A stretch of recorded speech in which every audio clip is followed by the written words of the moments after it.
What do you get when you get two guitar players who had never previously met come together on a collaboration? Well, you get to geek out over gear and how you recorded your tracks. Why don't you join me?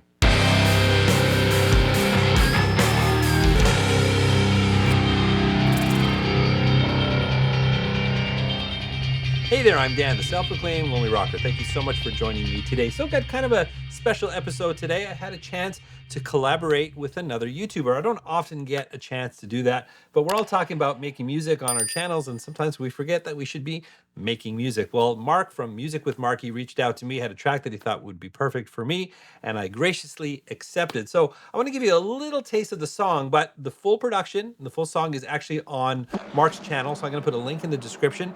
Make sure you check that out. Check out his channel and definitely check out our little collaboration together. So let's jump into my conversation with Mark from Music with Marky.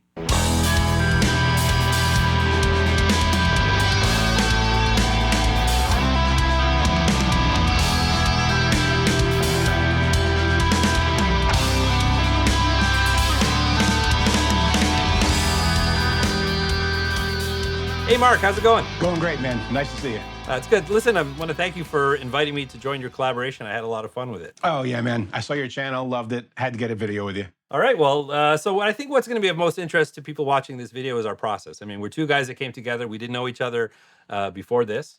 And you sent me your track. And I'm really curious about your process. Of course, everyone should know that you wrote the song and presented it to me. And so I'd love to know a bit about your process in crafting the song, but ultimately how you recorded your tracks. So for something like this, I watched your channel, saw how your kind of style and everything, and wanted to do something that would fit that we could do together. And I just load up Easy Drummer. I know it's going to be kind of like an A part and a B part. Maybe we'll go through it a couple times. And I put some drum tracks on there with Easy Drummer, start messing around with some riffs until I have something good.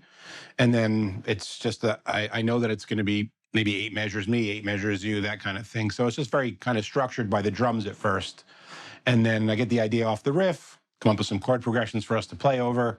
And then when I'm recording, I'm pretty simple with the guitars, really simple, actually. I just go into an Axe FX, sometimes the Kemper. In this case, it was the Axe FX. I've got a patch in there, and I just take that directly out to the DAW, which in this case was Reaper. The only thing I don't use from the Axe FX is the delay effects and whatnot. I'll do that when I'm practicing, but not when I'm tracking. I'll have everything dry except for the distortion, and then I'm going to use VST, like Valhalla delay, I think I used on this one, if I remember correctly. And because I want to tempo sync it, and I want to be able to control it afterwards. If I record in with delay and stuff, it can get messy. So you're still taking a traditional approach, even though you're using a modeler, you're sort of subscribed to recording the clean tone and then processing everything from there. Yeah, very much so. The modeler for me has more to do with having all the options rather than having to run around plugging in a bunch of different amps. I've got them all in one box. And if I know I want a real metal tone here, or I want like an old Wagner tone, or whatever kind of clean tone, a Dumble, something like that, it's all there in one box.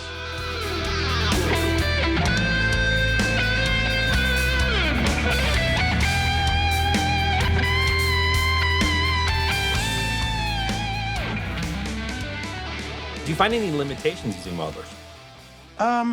No, I can't say that I do.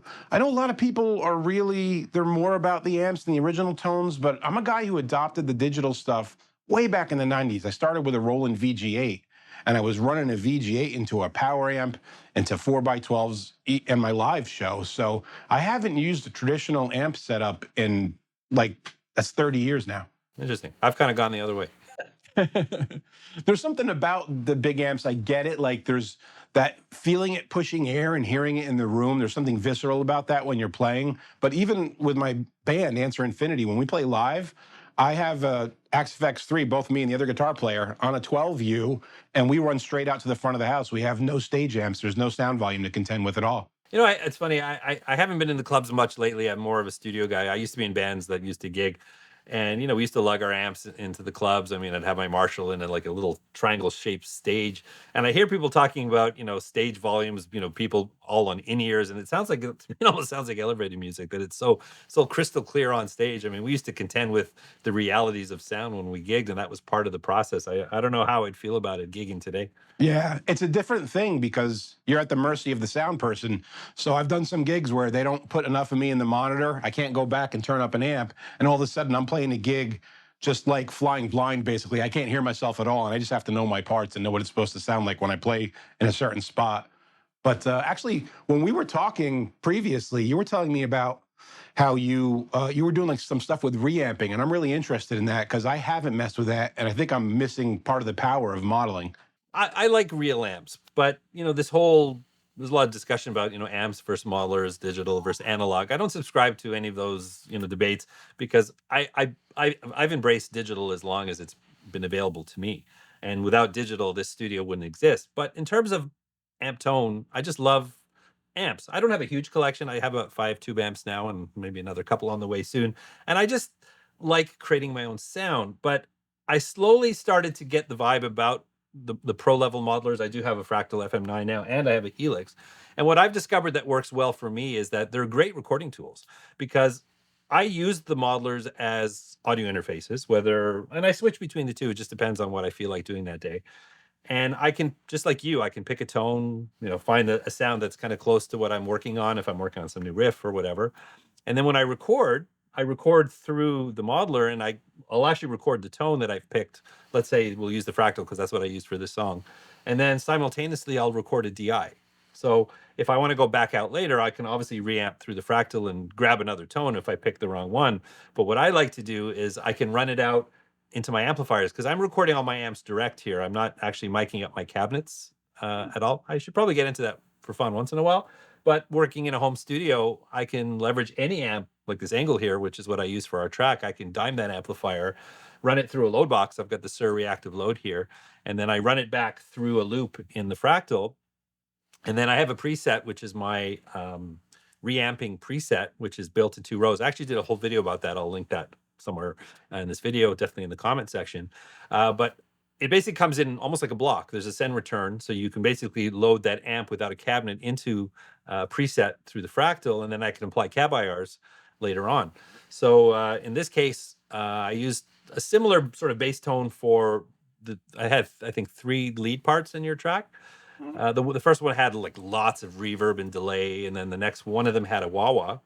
That was the other thing too, when I reamp it, so now I have a DI track in my DAW, I loop that back out. So in real time, I can actually twist knobs on the amp. I just set it to loop, and I can get the tone just right in the mix. So it's as if someone else is playing. It's a great way to shape an amp and have your hands free. And then while I was doing it, I said, hey, like I've got an expression pedal hooked up to the Fractal. So I was like, hey, maybe I'll try a wah-wah. It wasn't planned when I wrote the part. So I added to the wah-wah after the fact. So while it's reamping, I put a wah block in the Fractal preset there. And then I was just riding the wah. And I was able to do it a couple times until I got something that I liked. And certainly if you performed it as once, and I like playing with wahs, I feel comfortable. But it was nice that I could add it after the fact and do it, in real time instead of like keyframing it with a plugin or something like that.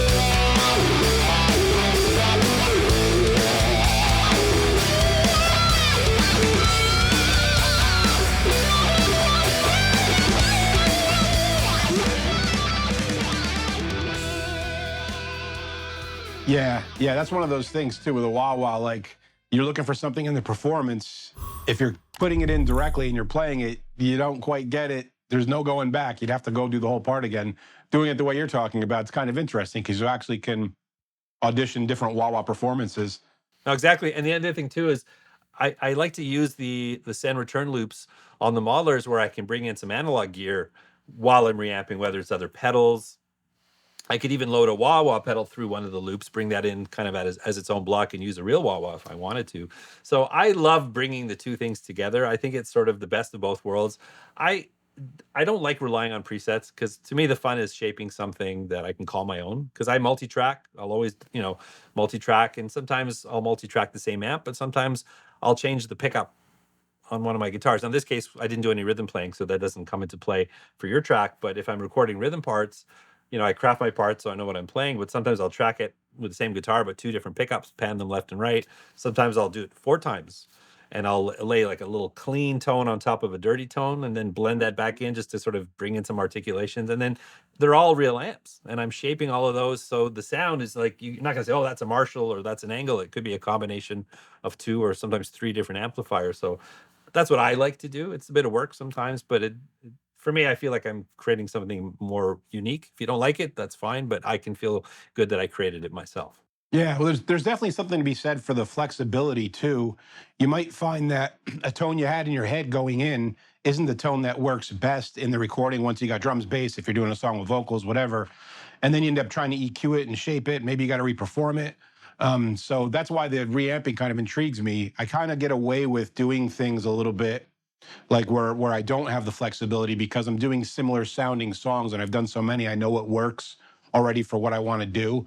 But if I was doing something more experimental or I'm playing on somebody else's track where I don't know all the parts and the puzzle pieces that I'm fitting into, being able to reamp or do something via software, like a Neural DSP, that kind of thing, where you can change sounds after the fact is very intriguing to me. Well, I mean, really, that's the beauty of reamping, because it's almost like using a plugin. And the only difference is you have to lay it back in. And some people say, oh, I don't want to go through all of that. But if you're actually listening to what you're doing anyways, just lay it back in, and the fact that I'm working in real time and I'm twisting real dials, I just have fun. It's not for everybody. Obviously you need to have a bit of gear to make that happen. You need to have your amp, you need to have a load box, you need to have the modeler. So it's a bit of an investment, but if you're sort of building your studio and wondering what's the next thing to get, I think this is just a great way to work. If it just, because we can get lazy, right, with presets and everything with plugins and modelers, it pushes us to just push a button and call it a great tone. But I don't like using the word tone unless I had something to do in shaping it. And that's just a personal challenge that I always give myself. Have you worked with anything like Neural DSP, STL, Tone Hub, any of those? You play with them at all? Some of them. I don't have any Neural DSP plugins. I've, as a YouTube creator, I've reached out to them. Nothing's happened there yet. So I don't invest a lot in plugins, to be honest with you. I have enough, and I have enough between modelers and amps that I don't feel a need. I do get companies reach out to me, and like I use TONEX quite a bit, and I've actually used my TONEX pedal through the modelers in a sort of reamping scenario as well. And I think TONEX is a great platform, and I used it from the day they came out, and I've been doing a bunch of videos. I do a lot of stuff with IK Multimedia. But on the plugin side, there's a couple of things, but I don't use a lot of plugins for tones currently. My favorite Neural plugins, actually for the bass, I use Parallax and get some fantastic bass sounds out of that. It's really good. Well, it's funny. I mean, I don't want to go too much into bass in this video, but I do play bass in my tracks also. And all my investment in gear or physical gear is for my guitar. So I do use plugins for my bass. I actually use a Muramasa Basement a lot for my bass tone. And I have a couple pedals that I've got recently in that, but I don't focus a lot on hardware for my bass guitar because, like I said, I'm reserving the investments for a guitar because I'm a guitar player primarily. So anyways, listen, I know everyone wants to hear this track. I mean, I've given them little samples here in our video, but why don't you tell everyone about your channel and where they can find you? Sure. I'm wearing the shirt because, I got a giant ego. Music with Marky.